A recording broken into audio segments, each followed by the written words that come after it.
Hi, and thanks for logging on to the Daily Dvar, and here's a brand new halacha for you, and it's for Wednesday, the 25th day of July. Here we go. More laws that you'll need to know for Tisha B'Av, which the fast of which we'll be observing it on Sunday, which is actually the 10th of Av, and on Shabbos we'll be showing pretty much just about no signs of mourning throughout the day of Shabbos. Now, one of the things that you won't be doing is, of course, you won't be eating if you're healthy, and you won't be drinking if you're healthy. If you feel that you need to ask a question to your rabbi and or doctor, please do it before Tisha B'Av arrives.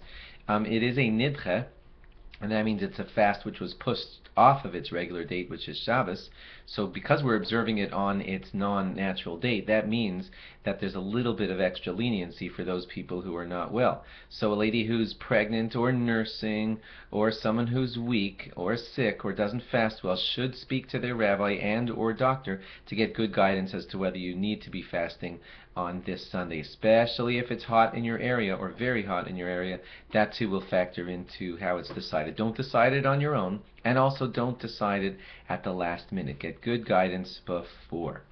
Okay, also for you to know, at your shalashudas, the last meal that you'll be eating before the fast begins, you can have a regular, ordinary Shabbos shalashudas and eat whatever it is that you please. That meal with the egg and ashes we won't be doing this year, and that's because it's Shabbos and we don't like to show those kinds of signs of mourning.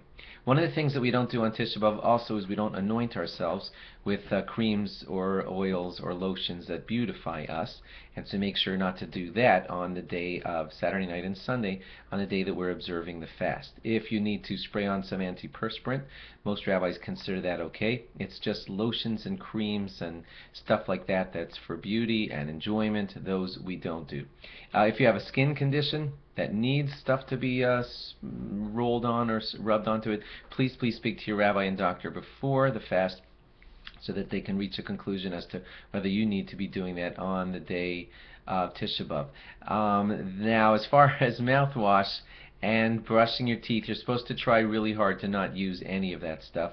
If you're going to be in incredible distress by not using mouthwash, you might want to speak to your rabbi. Generally, the answer to toothbrushing and mouthwash is no, unless there's great distress. Then speak to your rabbi and see about other details like that. The only law that becomes a little bit more lenient, pretty much in the middle of Tisha B'Av, will be the one about sitting on low chairs. At midday, around 1:15, or check your calendar exactly for your city, but around that time in your city, you'll be allowed to get up off of the low chairs or the floor, and then for the rest of Tisha B'Av days, sit on regular chairs. Thanks for logging on, and log on again tomorrow for more. Bye-bye.